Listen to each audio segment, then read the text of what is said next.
একটা সময় মানুষ স্বপ্ন দেখত ডাক্তার, ইঞ্জিনিয়ার, সরকারি চাকরি নেওয়ার। আর এখন একটাই কথা, আমি কন্টেন্ট ক্রিয়েটর হতে চাই। কিন্তু হঠাৎ এমন কেন? এই পরিবর্তন কেন? কারণ এখন একটা মোবাইল, একটি টিভি চ্যানেল, একটা আইডিয়াই একটা কেরিয়ার, নিজের কথা বলার একটা জায়গা। কেউ ভিডিও বানাচ্ছে, কেউ গান গাচ্ছে, কেউ শেখাচ্ছে, কেউ শুধু হাসাচ্ছে। আর মজার ব্যাপার জানো, সবাই ভাইরাল হতে চায় না, অনেকে শুধু নিজেকে প্রকাশ করতে চায়। হ্যাঁ, এখানেই ঝুঁকি আছে। সবাই সফল হয় না, কিন্তু সুযোগ সবার জন্য খোলা।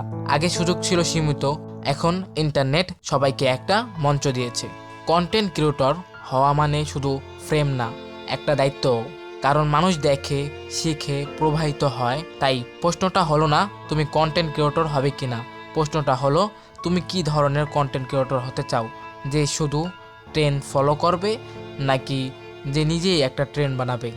আমি আপনাদের সাজেশন দেব যে নিজে একটা ট্রেন্ড তৈরি করার চেষ্টা করুন। ইউটিউব চ্যানেল খোলা মানেই যে আপনি সফল হয়ে যাবেন এমন নয়, আপনাকে প্রতিনিয়ত চেষ্টা করে যেতে হবে। হয়তোবা একবার, দুইবার, তৃতীয়বার ফেল হবেন, চতুর্থবার ইনশাল্লাহ সফল হবেনই। তো চেষ্টা চালিয়ে যেতে হবে, এটাই হলো মূল বিষয়। আপনি যদি ধারাবাহিকতায় কন্টেন্ট বানিয়ে যেতে পারেন, তাহলে ইনশাল্লাহ একটি সফল কন্টেন্ট ক্রিয়েটর হতে পারবেন। ধন্যবাদ, আজকের ভিডিও এ পর্যন্তই।